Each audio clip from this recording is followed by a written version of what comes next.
সন্মুখত আহিছে পঞ্চায়ত ইলেকশনক লৈ আজি যদি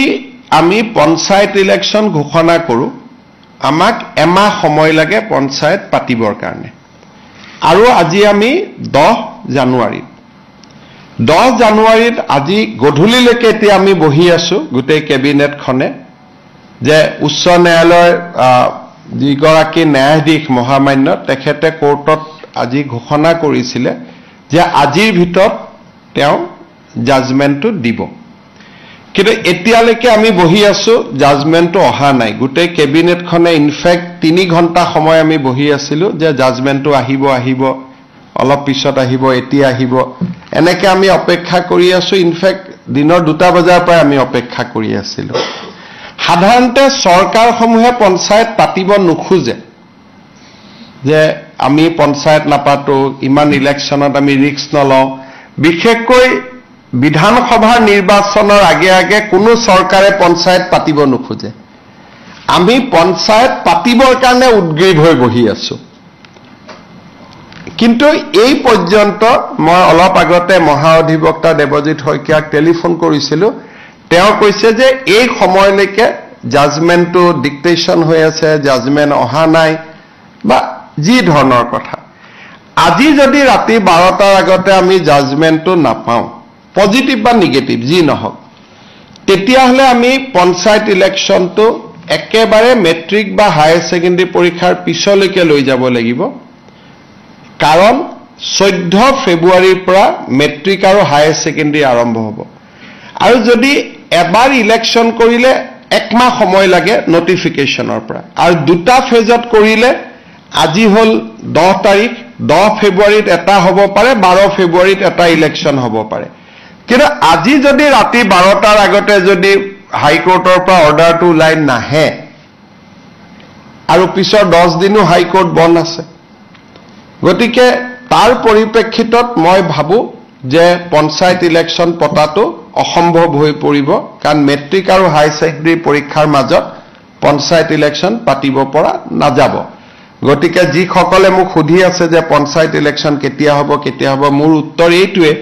যে চৰকাৰে আজি 3 দিন ধৰি আৰু কেছবিলাক হৈছে অকল এটা কৰিমগঞ্জ জিলাৰ 19খন পঞ্চায়ত লৈ বাকি অসমখন ইয়াৰ লগত জড়িতই নাই কৰিমগঞ্জ জিলাৰ 19খন পঞ্চায়ত লাগিলে কৰিমগঞ্জ জিলাত ইলেকশন নাপাতিলেও হৈ গলহেঁতেন বাকি জায়গাখিনিত ইলেকশন পাতিব আমি অনুমতিটো পালে আমি ইলেকশন পাতি দিলোহেঁতেন এই 12টা বজালৈকে আমি অপেক্ষা কৰিম কিন্তু আজি যদি ৰাতি 12টা বজাৰ ভিতৰত যদি নাহেগৈ হাইকোৰ্টৰ পৰা তেতিয়াহলে মই ভাবো যে মেট্ৰিক আৰু হায়াৰ সেকেন্ডাৰী পৰীক্ষাৰ আগত ইলেকশন হোৱাটো অসম্ভৱ হৈ পৰিব আৰু এই ইলেকশনো পিছুৱাবৰ কাৰণে কোনে লাগি আছে কংগ্ৰেছ দলৰ কৰিমগঞ্জ দলৰ প্ৰাৰ্থী হাফিজ ৰফিজ আহমেদ চৌধুৰীয়ে গোটেই কেছটো কৰি আছে আৰু তাৰ পৰা বুজা যায় যে গোটেই পঞ্চায়ত ইলেকশন খেলিবৰ বাবে হাফিজ ৰফিজ চৌধুৰী আৰু তেওঁৰ সংগীসকলে সাহস কৰিব পৰা নাই আৰু সেই কাৰণে কেছটো কৰি পেলাই পঞ্চায়তটো পিছুৱাই আছে নিয়মমতে পঞ্চায়ত পাতিব লাগে যে চৰকাৰক বিপদত পেলাও পঞ্চায়ত পাতি দিও কিন্তু ইয়াত উলুটা হৈছে যে বিৰোধী পক্ষৰ একাংশই কাৰণ হাফিজ ৰফিজ চৌধুৰী কংগ্ৰেছ দলৰ অফিচিয়েল কেণ্ডিডেট হয় আৰু আন যিগৰাকী অধিবক্তা তেওঁ কংগ্ৰেছ দলৰ দিনতে সলিচিটৰ জেনেৰেল হৈছিল দিল্লীত গতিকে দুইজন অধিবক্তাই আজিও তেওঁলোকে আৰ্গুমেন্ট 3 দিন আগত শেষ হল আজিও 2 ঘণ্টা আৰ্গুমেন্ট কৰিছে গতিকে কিহৰ কাৰণে তেওঁলোক পঞ্চায়তৰ কাৰণে সাজু হ'ব পৰা নাই মই নাজানো কিন্তু তৃণমূলক গণতন্ত্ৰ বচাবৰ বাবে এবাৰ আমি বহুত কৰিছিলো পাৰ্টি লেছ কৰি দিছিলো যে কোনো পাৰ্টিৰ হ'ব নালাগে যাতে অৱসৰপ্ৰাপ্ত শিক্ষক অৱসৰপ্ৰাপ্ত ডক্টৰ সকলোৱে যাতে ইলেকশন খেলিব পাৰে ভাল পৰিৱেশ হয় পঞ্চায়তৰ পৰা দুৰ্নীতি নোহোৱা হয় কিন্তু যি নহওক আমিতো হাইকোৰ্টৰ ওপৰত মাতিব নোৱাৰো গতিকে ৰাতি 12টালৈকে অপেক্ষা কৰিম আৰু 12টাৰ আগত যদি জাজমেন্ট পাওঁ হ'ব নহলে আৰু এটো মেট্ৰিক হায়াৰ সেকেন্ডাৰী পিছলৈকে পিছুৱাই যাব তাৰ পিছতো বানপানী আহিব বা বানপানী থাকিব কি পৰিৱেশ হয় আৰু এতিয়াই ক'ব পৰা নাযাব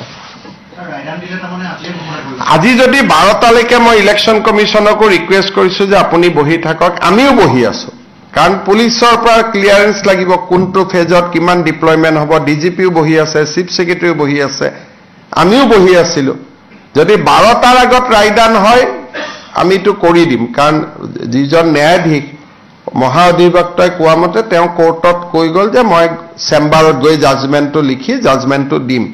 কিন্তু এতিয়াতো 8:45 হ'ল জাজমেন্টটো আমি হাতত পোৱা নাই যদি 12টাৰ আগত জাজমেন্ট হয় তেতিয়ালে হ'ব যদি 12টাৰ আগত জাজমেন্ট নহয় উচ্চ ন্যায়ালয়ৰ বিপক্ষেতো আৰু আমি যাব নোৱাৰো গতিকে তাৰ পিছত যদি জাজমেন্ট ভাল বেয়া হয় তাৰ পিছত এপিল কৰা বা প্ৰয়োজন সাপেক্ষে সুপ্ৰিম কোৰ্টলৈকেও যোৱা এটা লিগেল সিস্টেমত আমি সোমাই যাব লাগিব ভাল হলেতো কতো যাব নালাগে বেয়া হলে আকৌ ডিভিজন বেঞ্চ সুপ্ৰিম কোৰ্ট এটা দীঘলীয়া প্ৰক্ৰিয়া এটাত আমি সোমাই যাব লাগিব অসম চৰকাৰে